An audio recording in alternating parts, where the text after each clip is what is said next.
অনেকেই জানেন না যে আমরা এখানে কেন আসছি। আমাদের এখানে আসার পিছনে মূলত দুইটা কারণ।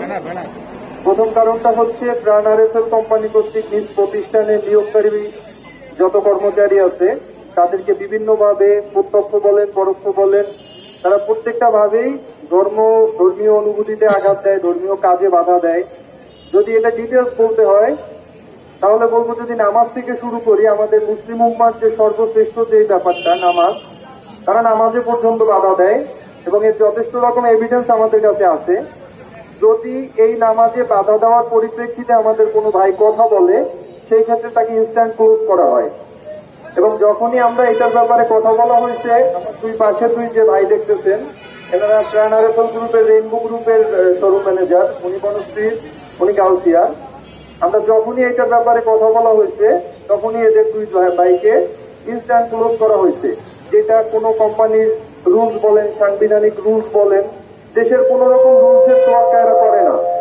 এরা রুলসের ব্যতি রেখে যায় আমাদের ভাইদেরকে একের পর এক ইনস্ট্যান্ট ভাবে ক্লোজ করতেছে। যখন জানতে যাওয়া হইতেছে যে স্যার আমাদের অপরাধ কি, আমাদের মেইল পর্যন্ত দেওয়া হয় নাই, তখন বলা হচ্ছে যে আমাদের উপর মহল থেকে বলা হয়েছে, আমাদের এমডি স্যার আমাদেরকে ডিরেক্ট নির্দেশ দিছে। এখন আমার প্রশ্ন হচ্ছে আপনাদের কাছে, যে একটা দেশ, যেই দেশে আমরা 90% বেশি মুসলমান বসবাসকারী দেশ, সেই দেশে মুসলমান নামধারী এই কাফেররা কারা যারা নামাজে বাধা দেয়? এই মানুষগুলা কারা যারা ধর্ম পালনে বাধা দিচ্ছে? যারা ডিরেক্ট ধর্মের বিপক্ষে কোনো কথা বললে তাদেরকে ডিরেক্ট বাদ দিয়ে দিতেছে, এরা কারা? এরা কি মূলত মানুষের কাতারে আছে? এটা হচ্ছে, আমি আজকে আমাদের মুসলিম উম্মার সব ভাইদের কাছে আমি এটা বলতে চাচ্ছি, আমি আপনাদের কাছে বিচার দিতে আসছি যে আমাদের ভাইদেরকে কেন এইভাবে হেনস্থা করা হচ্ছে, আমাদের ভাইদেরকে কেন চাকরিচ্যুত করা হচ্ছে, তাদেরকে বিভিন্নভাবে ভয়ভীতি দেখানো হচ্ছে। যদি গতকালকের ব্যাপারটা আমি একটু বলি, আমাদের গাউসিয়া শোরুমের ম্যানেজার ভাই, উনি প্রচন্ড রকম অসুস্থ, গত পরশুদিন থেকে অসুস্থ, উনি ছুটিতে আসেন। গতকালকে আরএফএল এর একটা টিম আছে, যে টিমটা সিপিডি নামে, যাদেরকে আপনি একরকম স্বৈরাচার, ওই যে আয়না ঘরের গল্পটা শুনছেন আপনারা, সেই আয়না ঘরের মতো এরা কি করে, লুটতরাজের মতো কাজ করে, হুটহাট করে কাউকে ধরে নিয়ে যায়। শোরুম ম্যানেজারকে ডিরেক্ট থ্রেটও করা হয়েছে, যার এভিডেন্স আমাদের কাছে আছে।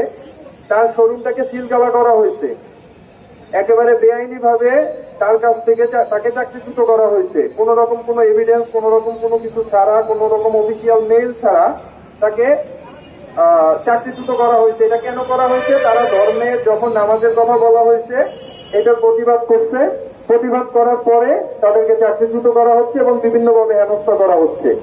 এবং আমরা যখন আজকে সমাবেশে ডাক দেই, তখন কোম্পানির বিভিন্ন কর্মকর্তারা গতকাল রাত্রে 9টার পর থেকে বিভিন্ন কর্মকর্তারা তাদের কর্মীদের এসআর বলেন বা শোরুম ম্যানেজার বলেন, প্রত্যেককে গ্রুপ কলে নিয়ে মেসেজ দিয়ে তাদেরকে বলা হয়েছে যদি আপনারা কেউ যান সেই ক্ষেত্রে আপনাদের অর্থ কেলেঙ্কারি হবে। অনেকগুলো ব্যাপার আছে, যে ব্যাপারগুলো এভিডেন্স হিসেবে আমরা আপনাকে দিব। আর সর্বপ্রথম ব্যাপার হচ্ছে আপনাদেরকে চাকরিচ্যুত করা হবে। আজকে আমরা এখানে কম হইলেও 2000 মানুষ এখানে আসার কথা, কিন্তু এই 2000 মানুষকেই এই কোম্পানিগুলো আটকাই দিছে। কেন আটকাই দিছে? ভাই আমরা গরিব মানুষ, আমরা যারা এসআর এর কাজ করি আমরা গরিব মানুষ, আমাদের অনেকের মধ্যে ভয় আছে। আজকে আমরা যারা এইখানে আসছি আমরা জানি না আমাদের কি হবে, এমন আছে আমরা আজকে বাসায় নাও ফিরতে পারি। এই কোম্পানিরা স্বৈরাচারের দোষর, এরা এর আগেও স্বৈরাচারী কায়েম করছে গত 15.5 বছরে। আপনারা দেখছেন, আপনারা যারা আছেন আপনারা জানেন যে কিরকম ভাবে স্বৈরাচারী কায়েম করছে এরা।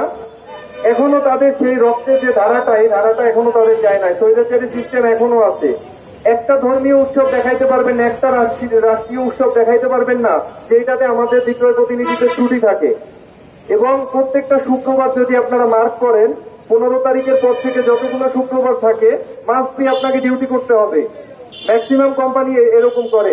এখন ভাই বলেন, যারা হিন্দু আছে তাদের তো নামাজের কোনো ব্যাপার নাই, যারা মুসলমান আছে জুম্মার দিনটা তাদের জন্য একটা কি বলবো, মানে ঈদের মতো, একটা ঈদের দিনের মতো আনন্দ।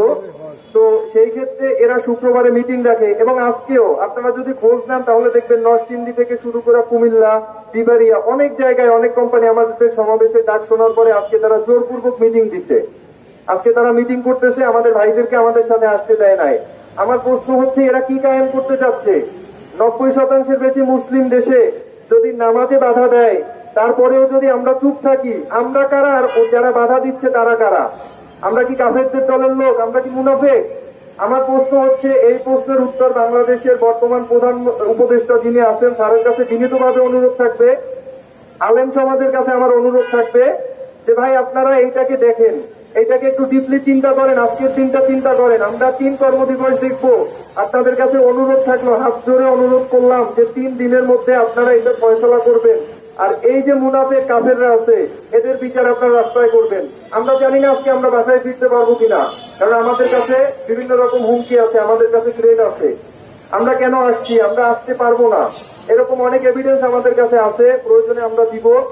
কিন্তু আমরা যদি আজকের পরে আমরা যদি নাও থাকি, আপনাদের আলেম সমাজ, বাংলাদেশ সরকার প্রধান বর্তমান যিনি আছেন, প্রত্যেকটা মন্ত্রণালয়ের কাছে আমাদের দাবি থাকলো যে 3 দিনের মধ্যে, আজকের পর থেকে 3 দিনের মধ্যে এর বিচার করতে হবে। যারা আপনারা ব্যানারে যে ছবিটা দেখতে পাচ্ছেন, এরা মূলত ইসলাম কায়েম তো দূর, এরা মূলত নামধারী ইসলাম, এরা ইসলামের জন্য শয়তান, এরা হচ্ছে ফ্রাউন, এরা হচ্ছে নব্য ফ্রাউন। এই ফ্রাউনরা কোনোভাবে ধর্ম কায়েম করতে পারবে না।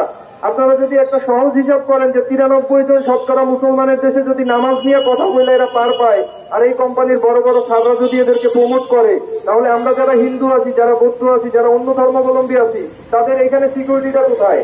আজকে ইসলাম ধর্ম নিয়ে কথা হচ্ছে, কালকে হিন্দু ধর্ম নিয়ে কথা হবে, পরশুদিন অন্য ধর্ম নিয়ে কথা হবে।